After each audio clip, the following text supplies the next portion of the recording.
안녕하세요. 자, 아직 그 XRP가 횡보하고 있죠. 계속 떨어졌다가 올라갔다 보시면 되겠습니다.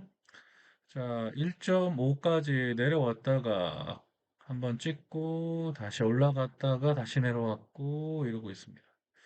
보시면 이렇게 밑바닥 보시면 바닥권이 아직 더 떨어질 수도 있는 여지가 있어서 여기서 우리가 기다려 봐야 될 문제고요. 음, 4시간짜리 보겠습니다. 4시간 번호 봐도 올라갔다가 이 박스권에서 지금 있죠. 계속 박스권에 있어서 아직 어떤 방향성은 알 수가 없습니다. 그런데 자, 주간 차트로 보시면 RSI가 역대급 낮습니다. 2024년 7월 이후로 가장 낮은 RSI. 그 매수매도 상대 강도 지수를 RSI라고 합니다. 결국은 바닥권까지 내려왔습니다. 음. 그러면 이렇게 바닥권까지 내려온 이유를 좀 알고 계셔야 되죠. 자, 이제 여기서 행보를 좀 더 하고 올라갈 것이냐, 아니면 더 떨어졌다가 올라갈 것이냐, 뭐 이런 문제가 좀 있습니다. 자, 이거는 뭘 보면 되냐면 저희가 이제 히트맵 청산 맵이라고 그러는데, 자, XRP 청산 맵을 한번 볼게요. 청산 맵을 보시면 지금 걸었는데 1.77불의 숏이 굉장히 많이 걸려 있죠. 589만 불. 그 다음에 2.09달러. 2,389만 불이 걸려 있습니다. 그러면 올라가면 여기까지는 올라갈 수 있다는 얘기죠. 2.09 뚫고 올라가서 숏 하신 분들 다 청산하고 올라갈 겁니다. 자, 그러면 이거는 미래를 생각해 보면 이제 롱은 다 거의 다 청산됐고 숏 물량들을 청산할 차례죠. 선물에서 결국은 가격을 볼 수 있어요. 그러면 3개월 전으로 볼게요. 3개월 단위로 보시면 어떤 일이 생긴지 볼게요. 1.8에 엄청난 롱이 있었습니다. 이 롱을 다 청산하고 내려왔어요. 그래서 1.8에 대부분 사람들이 1.8은 깨고 내려올 거다라고 생각해서 1.67 정도까지 떨어지고 올라가지 않을까 이런 생각을 했습니다. 왜? 선물 롱이 워낙 많으니까 이걸 깨고 내려와야 되겠죠. 그리고 청산시키고 여기 있는 물량 보세요. 3,923만 불이죠. 엄청난 선물 롱이 있었기 때문에 가격 떨어뜨려서 청산시키고 내려왔습니다. 자, 이게 3개월짜리 보신 거고요. 한 달짜리 보시면 숏 물량 1.8불 말고 2.09불 숏 물량 5.89 1.77달러에서 589만 불. 이렇게 볼 수 있습니다. 이 롱을 깨고 조만간 숏을 깨고 조만간 올라가지 않을까 싶습니다. 그래서 기다리시면 될 것 같고요. 일주일 날 볼게요. 일주일 보시면 알겠지만 숏들이 지금 점점 어떻게 되죠? 증가되고 있어요. 계속 숏 물량들이 있어요. 여기 조금 남아있는 롱 물량이 있네요.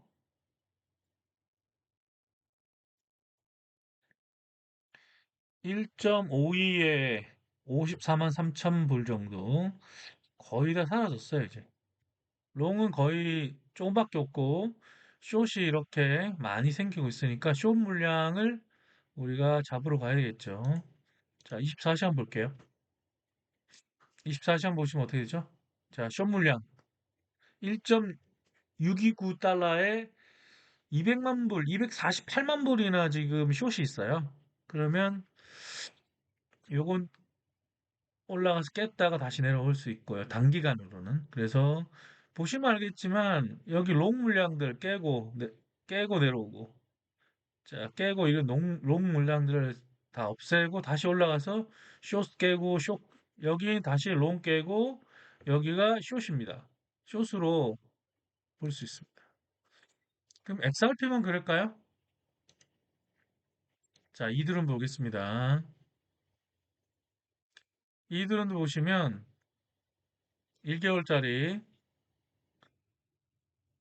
자, 여기 3,413불에 1억 불 정도가 숏 물량이 지금 있습니다. 그럼 이걸 깨고 올라가야겠죠. 그러니까 시간 지나면 여기 거의 다 청산해서 깨끗하죠, 이제. 깨끗하고 롱 물량은 숏 물량이 있습니다. 3개월짜리 보겠습니다.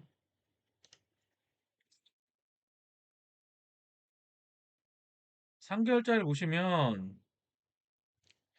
2,905불에 롱 물량이 1억 3,800만 불 있었죠. 이 롱 물량을 이렇게 깨고 요게 롱 물량이죠. 깨고 다시 올라가고 다시 이 롱 물량 2,717불에 2억 7,900만 불이나 있어요. 그러면 어떻게 돼요? 요거까진 깨고 내려가겠죠. 보통은 이 정도 깨면 올라가는데 현물 때문에 그런지 요즘에 더 떨어졌어요. 이렇게 선물 히트맵 보시면 이드리움 청산 히트맵이죠. 이런 걸 보시면 아하 가격이 선물에 따라서 이렇게 움직이는 걸 알 수 있습니다. 자, 비트코인도 보겠습니다. 자, 비트코인도 보시면 지금 단기로 숏 물량이 77,208불에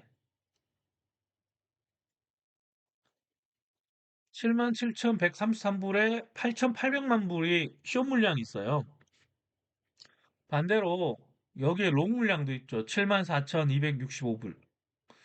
이런 거 보면 여기 깼다가 다시 여기까지 74,200불까지 떨어졌다 올라갈 수도 있다는 거죠. 자, 이런 걸 보시면 선물에 따라서 비트코인의 가격이 왔다 갔다 한다는 걸 알 수가 있습니다. 자, 1개월짜리 볼게요. 1개월짜리 보시면 84,853불에 2억 4,300만 불의 그 숏 물량들이 지금 누적돼 있어요. 굉장히 많이 누적돼 있죠. 자, 여기도 보면 숏 물량이 계속 쌓이고 있습니다. 숏 물량들이 3개월짜리 보겠습니다.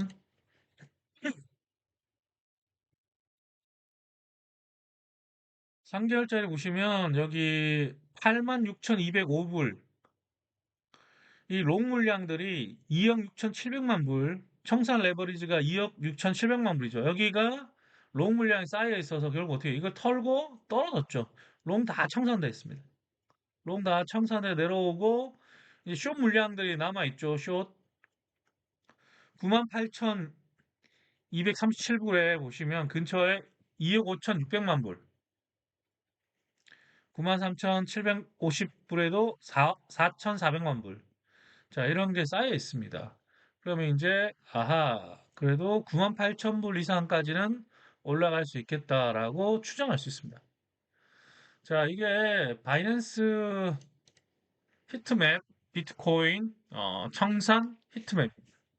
선물 거래를 보시면, 선물 마진 거래를 보면, 아, 앞으로 어떻게 움직이겠다. 지금 깨끗하죠? 롱 물량이 없어요, 여기. 비트코인 매우 깨끗합니다. 쭉 올라갈 가능성이 매우 크겠죠? 네, 이렇게 살펴보시면 되겠습니다.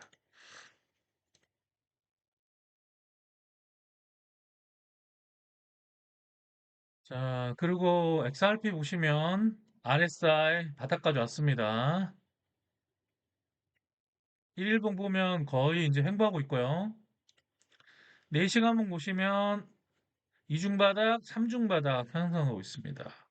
여기 좀 올라가면 장기적으로 올라갈 수 있는데 아직 지켜봐야 됩니다. 더 떨어질 수도 있습니다. 이렇게 가다가 더 꺾일 수도 있습니다. 참고해 보셔. 그래서 리플도 XRP도 지금 1.42불에 좀 롱이 좀 조금 있어요. 그거 뭐 청산하고 갈지 그냥 갈지 모르겠어요. 그래서 1.42불은 좀 보실 수는 있어요. 네, 그런 것들이 청산 히트맵으로 볼 수 있는 내용이라고 보시면 되겠습니다. 자, 그리고 ETF 보겠습니다. XRP는 ETF가 1946만 불이 유입됐어요. 그래서 2월 3일 날, 자, 2월 2일 날 40만 불 정도 유출됐다가 1,900만 불 다시 들어왔죠. 예, 흔들고 있습니다. 헤지 펀드들이 들어와서 기관이긴 한데 헤지 펀드들은 장기로 투자되는 금액이 아닙니다. 그래서 사실 SEC 위원장이 얘기했듯이 지금 401k가 이제 미국 연금이죠. 연금이 들어올 적절한 시기다라고 얘기한 이유가 초기 시장에는 헤지 펀드들이 많이 들어오는데 클래리티 법안이 이제 인준되고 통과되면 401k가 들어오면 사실 진짜 기관들이 들어오면 장기 투자라고 합니다. 그럼 이렇게 넣었다 뺐다 이런 일이 없지만 지금 이들은 ETF 보시면 1,400만 불 들어왔죠. 그런데 문제는 뭐예요? 3일 동안 엄청 빠졌어요. 2월 2일에도 200만 불, 2억 5,200만 불, 1억 5,500만 불 들어왔다 나갔다 엄청나게 하죠. 비트코인도 마찬가지입니다. 비트코인은 2억 7,200만 불 나갔습니다. 유출. 자, 비트코인 ETF 2억 7,200만 불 유출됐습니다. 비트코인 보시면 2월 2일에는 5억 6천만 불이 들어왔다가 2월 3일에는 2억 7,200만 불이 나갔다가 난리죠. 들어왔다 녹색이 유입이고요. 빨간색은 유출입니다. 자, 이렇게 헤지펀드들이 지금 현재 시장을 우리가 장악하고 있기 때문에 ETF에 따라서 많이 흔들리고 있습니다. 자, 그래서 간단하게 청산 혜택을 받고, 자, 그 다음에 이제 지난 시간 말씀드렸듯이 우리 BIS 보고서하고 IMF 보고서를 좀 보고 실제 XRP가 어떻게 이루어지고 있고 우리가 보기에는 가격이 너무 떨어졌는데 불안한데 어떤 일인지 한번 보겠습니다. 자, XRP 지금 폭락이 찐 하락인가 털기인가 이걸 판단하시는 게 되게 중요합니다. 진짜 우리가 이번 사이클 끝났냐, 계속 하락할 거냐 이런 두려움이 있습니다. 거기서 XRP가 지금 어떻게 이루어지고 있고 리플사는 어떤 준비를 하고 있는지 한번 보겠습니다. IF 보고서하고 BIS 보고서의 내용을 보면서 지금 가격의 하락이 과연 진짜 하락인지 가짜 하락인지 한번 보겠습니다. 먼저 2025년 5월에 나왔던 IF 보고서입니다. 한국은행하고 지금 삼성이 협력해서 CDBC 테스트를 했어요. 재작년에 리플사가 한국은행 총재랑 9월에 미팅을 했죠. 예, CDBC 때문에 그렇습니다. 아고라 프로젝트죠. 7개 국가들에 대한 아고라 프로젝트가 실험을 했고 거기에 대한 보고서가 나왔습니다. 자, 원문 보시면 Bank of Korea 여기 뭐 위드 삼성 일렉트로닉 나오죠. 삼성이 요번에 하나은행과 신한은행 컨소시엄에 맺어서 원화 스테이블 코인 추진할 예정으로 발표를 했습니다. 삼성이 오랫동안 사실은 준비해왔고요.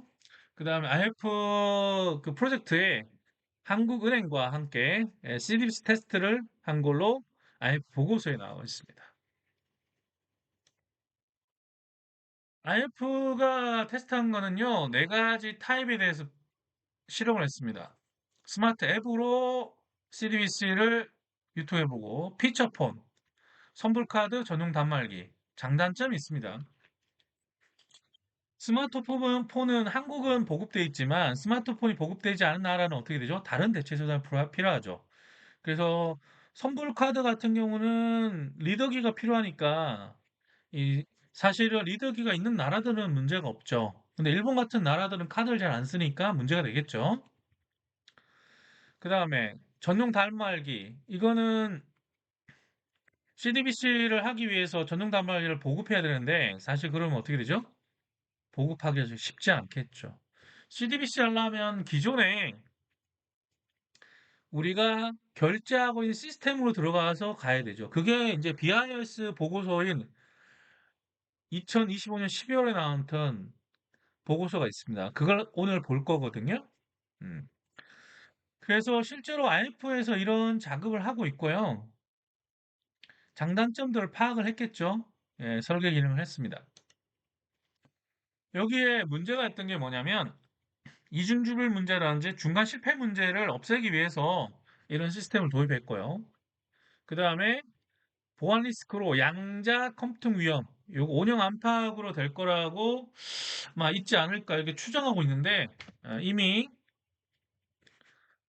XRP는 양자 컴퓨터 위험의 양자 암호에 대한 내성 테스트나 이거를 미국 기관에서 인정받아서 니스트를 이용해서 양자 내성 테스트를 끝냈습니다. 이미 금정이 끝났기 때문에 안전합니다.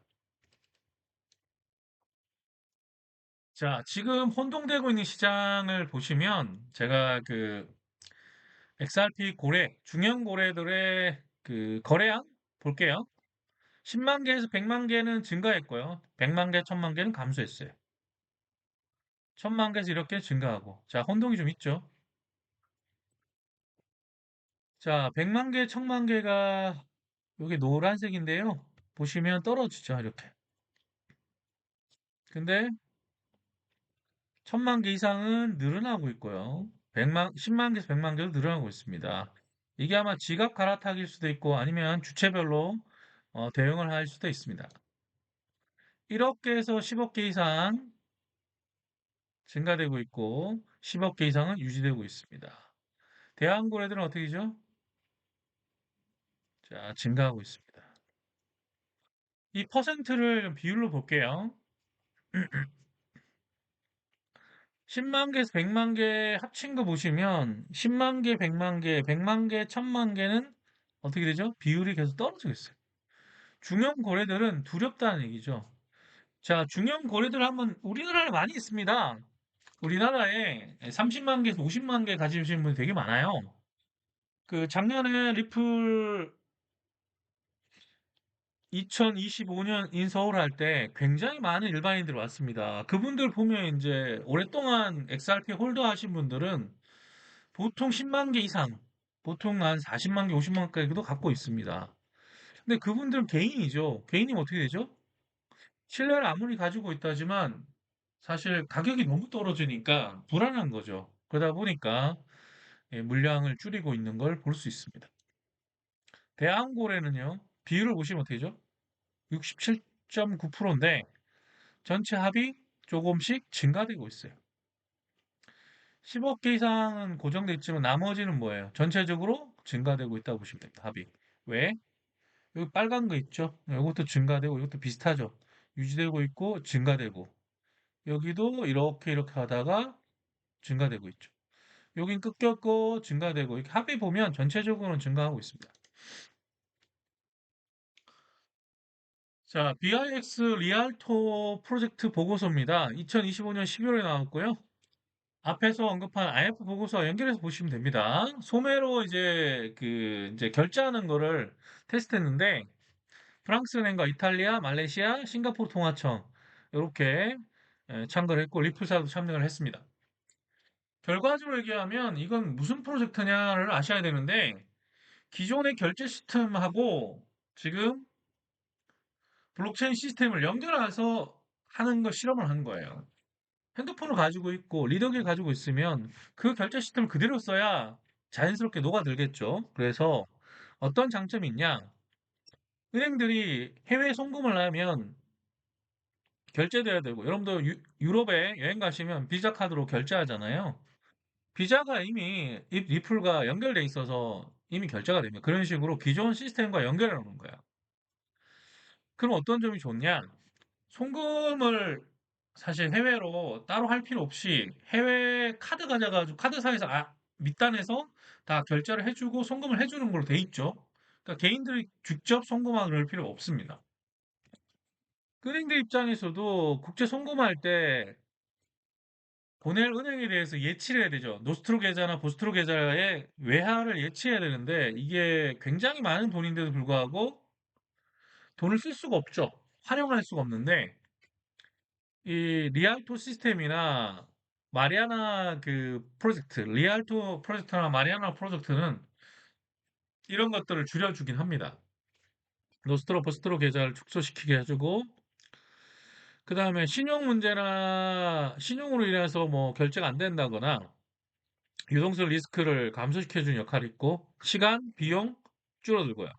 투명성이 확대됩니다. 그래서 이런 장점이 있기 때문에 리알토 프로젝트의 그 보고서 결과가 나온 겁니다. CDBC 테스트 목적인데 PSP가 소매 고객이에요. 소매 고객이 있고 IPS가 국내 결제 시스템이에요. 뭐 카카오톡이라고 하셔도 되고 아니면 뭐 카드라고 보셔도 되고 개인이 결제 시스템 회사와 결제를 하죠. 그럼 결제를 해야 되는데 어떤 문제가 있죠? 네, 결제를 해서 보내죠. 자, 이게 은행을 통해서 보낼 수도 있어요. 다른 나라로. 그래서 IPS가 결제 시스템, 다른 나라 결제 시스템이 있고 거기에 고객이 또 있겠죠. 돈을 소매로 보내면 그 나라 뭐 한국에서 미국에 보낸다 그러면 한국에 보내는 뭐 신한은행을 합시다. 신한은행. 여기 미국의 뭐 멜론은행. 그러면 거기서 받는 사람이 있겠죠. 이렇게 연결해 주는 겁니다. 근데 연결할 때 어떻게 되죠? DLT 시스템으로 크로스보드 DLT 시스템으로 이렇게 연결해 주면 사실 노스트로 계좌의 해외은행에 외화를 많이 가지고 있을 필요가 없습니다. 그래서 이런 시스템에 대한 얘기를 하고 있습니다. 참고하시고요. 그럼 좀 더 복잡하게 보시면 이제 두 축으로 보시면 되죠. 자, 한 축, 두 축 이렇게 보시면 이 토큰화된 CEBM 중앙은행 화폐를 이용해서 이제 하는 방법이 있습니다. 자, 여러분들이 이제 이해를 하셔야 되는데 이게 어떤 의미냐? SAP가 이제 어떤 의미를 가진지 아셔야 되는데 PSP는 은행, IPS는 국내 결제 시스템입니다. 근데 PSP를 이제 소매 고객으로 보시는 게 좋죠. 예, 은행보다는 이제 요게 이제 은행이 고객이 될 수도 있어요. 그래서 소매를 PSP로 옵니다. 여기서는. 그럼 SAP. SAP는 과연 뭘까? 자, 토큰화된 중앙은행 화폐를 도매 시스템으로 브릿지해서 연결합니다. 그래서 매개로 해서 AMM, 유동성 풀에서 이렇게 해서 들어갑니다. 그래서 메시지를 통해서 하는데 XML 기반으로 메시지를 이용하죠. IPS를. 그래서 중앙거래소 결제 청산입니다. 여기서 결제 세틀먼트 청산해서 이렇게 갑니다. 그래서 SAP 월렛으로 들어가니까 이게 사실은 리플사죠. 리플사의 시스템 XRP 레저로 들어가서 이렇게 합니다. 그래서 이런 부분을 기억하셔야 돼요. 메시지가 XML로 들어와서 이렇게 들어오고 요게 이렇게 신어가서 리플사에서 요걸 청산해주고 다시 들어가죠. 그러니까 스테이블 코인이 있고 XRP가 있고 그 다음에 스테이블 코인이 있는 겁니다. 그렇게 연결해서 가니까 근데 복잡해서 사실 처음에는 이해하기 힘드시거든요. 나중에 그 마리아나 프로젝트 보시면 좀 편할 거예요. 개인이니까 사실은 개인은 몰라요. 밑단에 숨겨져 있어요. 개인은 사실 결제업체한테만 해주면 되고 중간에 숨겨져 있는 거예요. 블록체인 시스템은. 그렇게 이해하시면 좋습니다. 자, 그러면 그래프 3에 또 이런 게 나와 있죠. 이 가장 중요한 건 AMM인데 브릿지 역할을 합니다. XRP가 덱스에서. 왜냐하면 유동성이 부족한 그 문제를 해결해 주거든요. 중간에. 어. 그래서 유동성 풀에 어떤 작용을 하는지 마리아나 프로젝트를 이해하셔야 되는데 리알토 프로젝트를 먼저 설명하다 보니까 그랬습니다. 여러분들이 개인이니까 개인이 송금했을 때를 보시면 리알토 프로젝트만 눈에 들어올 거예요. 근데 밑단에 뭐가 있죠? 중앙은행들이 이제 리플사를 통해서 XRP 레저로 송금하는 과정이 있고 먼저 그게 마리아나 프로젝트예요. 거기에 국내 결제가 붙어버리면 이게 소매로 갑니다. 자, 유동성 풀이 그 방식으로 어, 덱스 방식으로 환전을 하는 시스템으로 되어 있고요. 제일 중요한 건 뭐냐? 환율이 고정되니까 수취인이 약속된 금액을 보장받을 수 있어요. 돈을 보냈는데 정확하게 약속된 금액이 나와야 되죠. 슬리피지 같은 게 안 생기게 자기 자본을 흡수해버리는 문제가 있습니다. 근데 이게 지금은 어떤 문제가 있냐면 원화 스테이블 코인도 그렇지만 이드리움 시스템에 의한 스테이블 코인 발행하면 슬리피지가 자기 자본으로 흡수되면 손해가 굉장히 쌓여요. 그럼 감당을 못 합니다. 그런 테스트를 리알토로 진행했던 겁니다.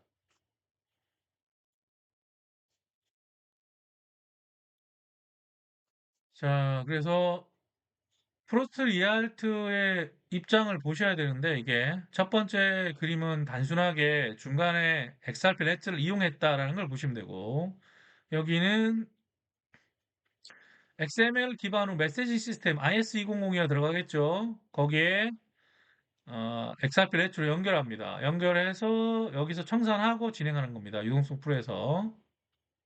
세 번째 그림은 전체 그림이 나오죠. 예, 요거는 마리아나 프로젝트를 이해하셔야 돼요. 나중에 이제 보고 설명을 좀 드릴 건데 이거는 은행들의 은행이고 여기는 뭐예요? 국내 플랫폼들입니다. 개인과 이런 걸 이해하셔야 이해되실 거예요.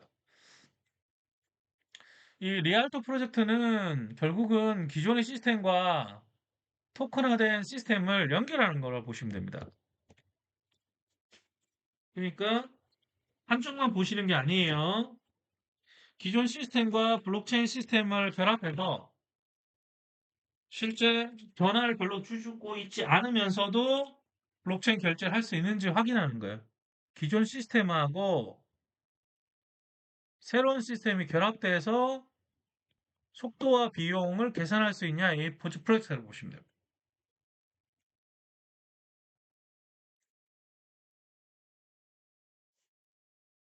자, 그리고 유동성이 낮을 때는 어떻게 하냐 이런 문제가 있죠. 자, 여기 누가 등장하죠? 예, XRP가 등장하죠. 유동성이 낮을 경우는 XRP로 중간에 매개를 해서 브릿지 통화 역할을 합니다. 자, 이걸 보셔야 이해가 될 거예요. 핵심 기술 요소는 아까 말씀드렸어요. 덱스 방식으로 유동성 풀에서 CBM, 이게 CDBC죠? 그 토큰. 그 뉴욕 멜론에서도 토큰화된 예금 발행했죠. 그런 거를 가지고 거래한다는 얘기입니다. 각 나라별로 그런 게 있습니다. 발행합니다. CDBC. 자, 여기 FXP는 Foreign Exchange, 이게 환전이죠. 수취인이 약속된 금액을 받을 수 있다. SAP, 중간 기간입니다. 중간 기간이 그러니까 결제하고 청산소, 청산 역할을 하죠. DLT에서. 이게 XRP 렛즈에서 이루어집니다. 그리고 PVP, 양 통화, 화나든 달러든 그게 서로 통화가 유동성 풀에 들어가서 통화 결제에서 환전이 돼야 되죠. 예, 그래서 구조적으로 슬리피지나 아, 쉽게 말하면 결제 취소되는 걸 리스크를 줄일 수 있는 테스트를 했습니다. 비례 효과는 선결제 예치를 축소시킬 수 있죠. 카드도 마찬가지예요. 여러분들 그 학생 때 보시면 선불카드 예치해놔야 되죠. 예, 그런 걸 필요 없어요, 이제. 은행들도 마찬가지예요. 다른 은행에 외화를 예치해야 되는 노스트로, 보스트로 계좌에 돈을 그렇게 많이 가질 필요가 없습니다. 뭐 예상 한 10분의 1로도 줄일 수 있지 않나 싶습니다. 그럼 90% 이상을 활용할 수 있죠. 예, 그래서 실제로 유동성이 엄청나게 풀릴 거라 보고 있습니다. 거기 예치된 돈이 27조 달러 정도 얘기하고 있거든요. 엄청나 많은 돈인데 그런 돈이 풀리면 어마어마한 유동성이 풀리겠죠. 경쟁 타당성은 스스로 낮고 투명성 증가되고요. 투명성 증가는 어떻게 되죠? 네, 자금 세탁 방지나 이런 것들 불법 거래들을 어, 방지할 수 있습니다. 유동성 부족을 해결해주고 이런 타당성이 있습니다. 자, 이거 말씀드렸고 결론적으로 보시면 기존 시스템을 바꾸지 않고 소액 결제를 하는 걸 목표로 테스트를 한 결과입니다. 그런데 물론 한계점도 있습니다. 아직 법적으로 이런 허용 문제나 이런 것들이 좀 남아 있긴 있는데 거의 다 이제 됐고 미국에서 지금 보시면 2월 말까지 암호화폐 관련된 시장 구조 법안, 클래리티 법안이 2월 말에 데드라인이라고 백악관 행정부에서 밝혔죠. 그래서 뭐 내일부터 민주당이 다시 그 비밀 회의를 속개하기로 했습니다. 그래서 기다려봐야 되죠. 백악관 소식은 아직도 없네요. 백악관에서 CEO들, 암호화폐 CEO들과 은행 CEO들 모여서 결과가 나오면 유튜브에 상세하게 전해드리겠습니다. 자, 마리아나 프로젝트는 사실 그 도매 송금 결제를 국제 송금을 얘기하는 겁니다. CDBC인데 이걸 도매로 은행과 은행 간 한국에 있는 상업은행에서 미국에 있는 상업은행으로 한국에 있는 상업은행에서 일본에 있는 SBI 은행으로 보낼 때 그 도매용 CDBS에 대한 테스트입니다. 당연히 리플사가 참여했죠. 2023년 12월입니다. 자, 여기 참가한 은행들 보시면 여기에 유로는 프랑스, 싱가포르, 스위스가 참가했고 AM의 유동성 풀에서 토큰화된 예금들을 CDBC를 발행해서 거기서 막교환합니다. 유동성이 부족하면 그때 XRP로 브릿지 역할을 해서 유통을 시키는 간단한 은행 시스템입니다. 이걸 자세히 보면 각 나라별로 유럽, 싱가포르, 스위스랜드 국내 플랫폼이 각 나라별로 플랫폼이 있고 거기에 상호은행들이 있겠죠. 우리나라도 신한은행, 국민은행 있죠. 상호은행입니다. 중앙은행들이 있고 상호은행들이 있습니다. 그리고 이걸 유동성 풀에 토큰화된 CDBC를 유동성 풀 AMN, XRP 레츠에 해서 거기서 환전이 이루어지는 시스템입니다. 그래서 중앙은행에서는 CDBC를 발행하고 상환하죠. 그래서 중앙은행의 역할은 CDBC를 발행하거나 상환하는 거고 상업은행들은 CDBC를 전송하는 거예요. 그래서 유동성 풀에서 환전하고 거기서 환전되면 끝나는 거죠. 네, 결제까지 됩니다. 그래서 AMS 시스템이 오드북 없이 중앙화 오드북 없이 되고요. 결국 리플사에서도 자동화 메이커 시스템 해가지고 자동화 결제 시스템을 진행하고 있습니다. AI가 진행되면 자동화 되니까 감시 시스템 다 쉽겠죠. 네, 그렇게 보시면 되겠습니다. 자, 이걸 자세히 보시면 마리아나 프로젝트는 BIS에서 한 건데 도매용 CDBC예요. AMM 잘 돌아가는지 실험한 거죠. 자, 그렇게 보시면 됩니다. 디파이 이자 주는 거죠. 이게 결국은 송금하면 수수료가 나옵니다. 그 수수료 통해서 굉장히 이익이 있기 때문에 참고하겠습니다. 자, 기본 구조는 설명드렸으니까 넘길거요. 자, 핵심 기술에 이드리움에 ERC20이 들어가 있어요. 스마트 컨트랙트. 지금 RMUS도 사실은 80% 정도가 이드리움 통해서 스테이블 코인을 발행하고 있죠. 20%만 XRP로 발행하고 있습니다. 아직은 이제 이드리움이 이제 발행하는 게 스마트 컨트롤 때문에 그렇고 EVM 사이드 체인을 만들어서 리플사가 이드리움하고 XRP 좀 연결했습니다. 스마트 컨트롤 코인들은 결국은 연결될 겁니다. 다. 단지 이제 시간이 좀 걸리겠죠.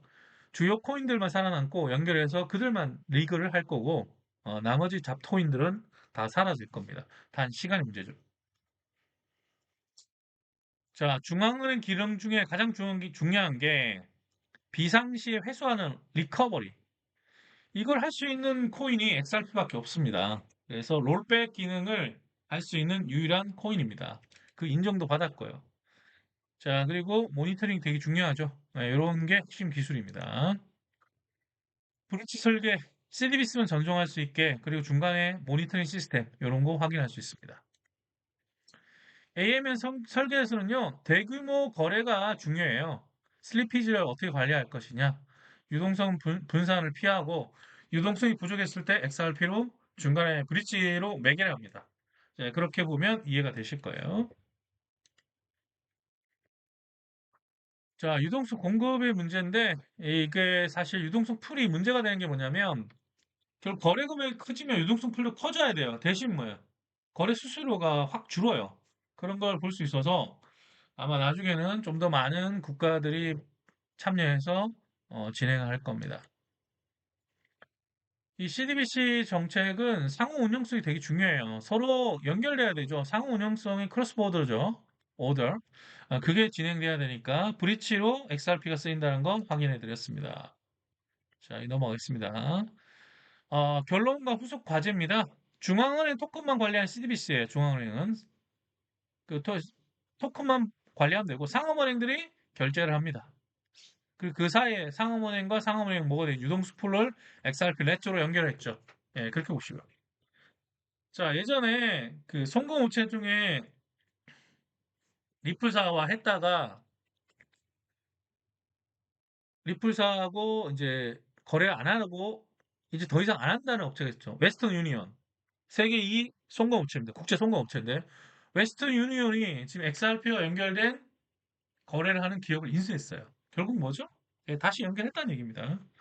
자, 그런 얘기도 나중에 알려드리겠습니다. 결국은 XRP가 없으면 XRP 레저 통해서 이루어지지 않으면 국제 송금을 할 수가 없습니다. 왜 할 수 없을까요? 무슨 근거로? 근거가 있겠죠. 자, BIS 프로젝트와 마리아나 프로젝트와 BIS 리알토 프로젝트는 여기는 도매형이고 얘는 소매형입니다. 예, 여기 참고해서 정리해 드렸습니다. 뭐 구체적인 내용까지 모르셔도 상관없고요. 여기 보시면 이제 다양한 비교가 있지만 실제로는 이제 결제 방식에 대한 얘기인데 토큰화된 그 CBC를 연결한 과정인데 여기는 국내용 결제 회사가 들어가야 돼요. 여기는 은행까지 은행들끼리의 통화 환전이죠. 여기는 환전. 여기는 환전이 이루어진 게 아니라 환전이 여기서 이루어지고 일로 연결해서 쏘는 거니까 사실은 뭐 크게 다른 건 아니에요. 자, XRP 결론을 내드릴게요. 금융 피라미드 정점이 있는 게 XRP입니다. 자, 며칠 전에 마스터카드 CEO가 발표했죠. 리플 파트너십의 블록체인 결제 가능 기능 확대. 이제 개념에서 실행, 실제 이제 진행되고 있다. 자, 이런 걸 보시면 결국은 맨 밑단에 피아트, 각 나라 국가의 화폐가 있고, 스테이블 코인, 리플이 있죠. 그 다음 네트워크, 이런 식으로 피라미드의 정점이 있는 게 XRP예요. 자, 그럼 마지막으로 근거를 말씀드릴게요. 데이비드 슈왈츠, XRP 그 CTO를 했던 음, 암호화폐 전문가죠. 이 친구가 1991년에 미국 특허를 냈습니다. 그게 뭐죠? 네, 국경 간 거래입니다. 1991년에 냈어요. 금융 세력들이 영국 이코노미스트에 실었던 글로벌 월드 커런시 기축 통화 얘기를 피닉스 코인으로 1988년도에 이코노미스트에 실었죠. 데이비드 슈왈츠가 1991년도에 특허를 냈습니다. 자, 생각을 해보세요. 여기 보시면 데이비드 슈왈츠 있죠. 1991년 6월 18일입니다. XRP 기술 특허가 냈기 때문에 특허가 되면 못 씁니다. 다른 사람들은. 국경 간 거래. 그래서 결국 XRP는 복제할 수가 없어요. 자, 이렇게 특허가 미리 준비가 돼 있답니다. 자, 여러분들이 실제로 XRP는 이 보고서나 이런 거는 제가 인스타그램에 텔레그램인가? 아, 텔레그램에 있겠냐?